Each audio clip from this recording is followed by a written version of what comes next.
镜头来看桃园传出，敢若是有家长严重不当管教，有一个读国小2年的囡仔去互伊的老爸处罚，爱烫光光徛伫咧外口罚站。目前桃园市的家防中心是已经紧急来咧安置这个囡仔，嘛要对这个家长来做强制性的亲职教育。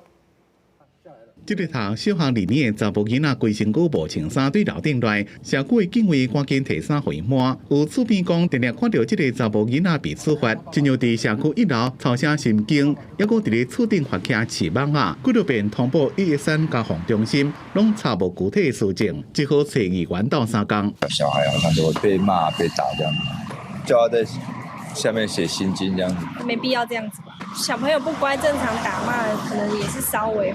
可是叫他脱光光下来，真的很扯。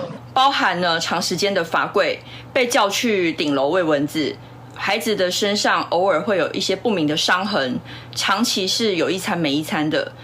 这个查甫囡仔无穿衫罚徛，查甫囡仔讲是老爸叫伊袂使穿衫伫咧门口罚徛，互伊感觉真见笑。要若做老爸是甲警察讲，是这查甫囡仔家己袂穿衫，议员介入处理。交防中心看过录影段了，甲囡仔紧急安置。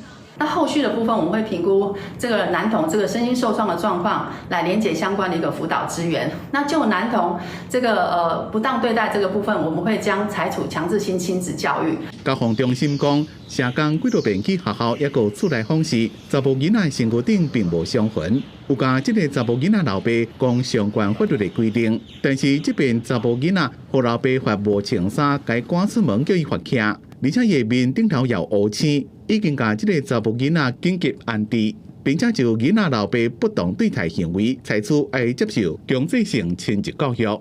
记者综合报道。